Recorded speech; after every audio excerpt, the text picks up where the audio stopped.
Hello everybody, this is Johns Hopkins with Baltimore Heritage, and we're back with another of our 5-Minute Histories videos. And today I'm on West Pratt Street in the B&O Railroad Museum, and I am inside the historic Mount Clair Station. For many years, this acted as a passenger station. Thousands of folks coming through, getting their tickets at the ticket counter behind me on the way to their journeys. And we now know that several of them, at least, were freedom seekers, enslaved Americans who were on their own journeys to try to achieve freedom. And that's what we're going to talk about today. I'm going to turn it over to John Goldman, the chief curator here at the B&O, in just a moment to talk about his research. During COVID, he spent months and months tracking down even the smallest of historical clues to try to figure out whether the B&O was part of the Underground Railroad, and then to try to document as many people who used it as he could. And with merciless determination, he has documented over 24 people who, in one way or another, we'll learn more about that, used the B&O to seek their freedom. Before I turn it over to John, though, let me just say a few words about the Underground Railroad. The historical record has shown that people were seeking their freedom from the very earliest days of slavery in the United States. Most of these were unaided. They went at it alone. By contrast, the Underground Railroad was a determined and organized network of aid to freedom seekers.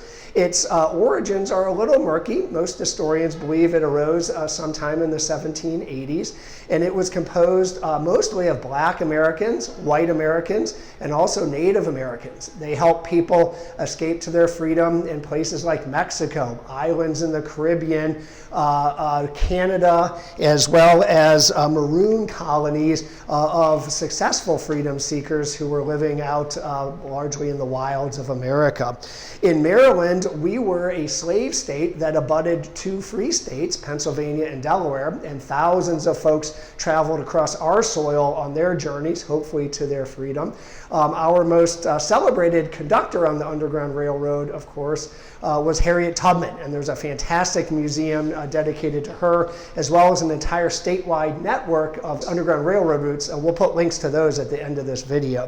One final word, and that's about the name Underground Railroad and where it came from. Like the railroad itself, it's a little murky. There's some evidence that the term Underground Railroad was being used in the 1830s in Washington, D.C., but at least according to historian Scott Shane, it really achieved national usage in 1842 with a gentleman named Thomas Smallwood. Smallwood used that term when he wrote an abolition article in a paper called The Tocsin, T-O-C-S-I-N, of Liberty in Albany, New York.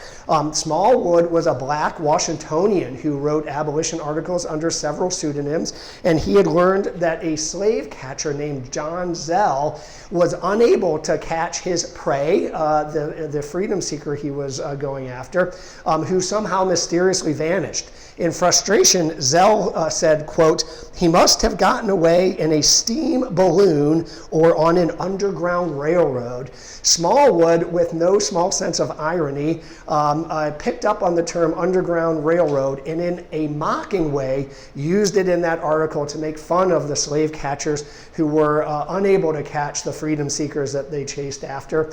The term went from a mocking usage to a serious one, of course, with the network that we know as the Underground Railroad. And a number of folks use that, including here at the B&O. And I'm going to stop there and turn things over to John Goldman. John, we are all yours.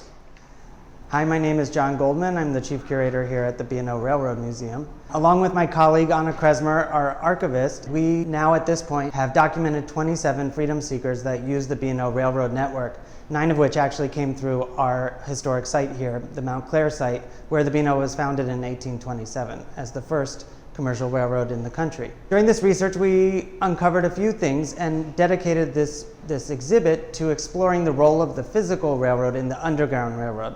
Now, kids often get confused. Is it a real railroad? Is it not? So a lot of people don't talk about the railroad, but it was a primary means of transportation. So it did play a role. We found different ways the railroad was used, but I can specifically tell you about 2 that we explore here in the exhibit. The first is William and Ellen Craft, who left Macon, Georgia on Christmas Day of 1848. They were a married couple, and Ellen was very light-skinned. She was actually biracial, and her father was her enslaver. Because of that, she was able to obtain tickets posing as a white man who was disabled, and she disguised herself and successfully pulled off this disguise, bringing her husband, who she said was her slave, all the way to Philadelphia. And on Christmas Day, they reached Philadelphia and their freedom. Now, that is a very unusual story because it was very difficult due to the Fugitive Slave Act for black people to obtain transportation tickets in general. There were a lot of barriers, and we explore that here as well. The second story that we explore in our 180-degree video room is Henry Box Brown, who in March of 1849 was so worried about his own safety where he was in Virginia that he spent all of his money to create a crate, and he shipped himself as freight from Richmond, Virginia to Philadelphia. The journey was arduous. He had a couple holes, like air holes in the box. He had some water, and he had a couple biscuits with him and a drill in case he needed some more holes to breathe better. And the whole journey took him 27 hours, and he was in that box, and it got turned over and thrown off of a carriage, but he made it to a house of some Quakers in Philadelphia, where he got his freedom. All of these people I mentioned went on to become abolitionists and famous and touring the world, and we were fortunate enough that we actually have so much of their own words that both the videos in our exhibit they are their own narrators. So you get to hear their own story in the words that they chose at the time to explain their own stories. And Henry Box Brown in the time chose to share his story through a song. He reappropriated a minstrel song, which is a racist form of music, and changed the words in order to sort of subvert it and tell his own story. So we had the lyrics and we had the tune that it was applied to, but nobody had really put it together. So we were actually able to partner with Howard University to resurrect the song, bring it back, and they put this really wonderful effort and spin on it that we're really excited to share as the narration to this video room.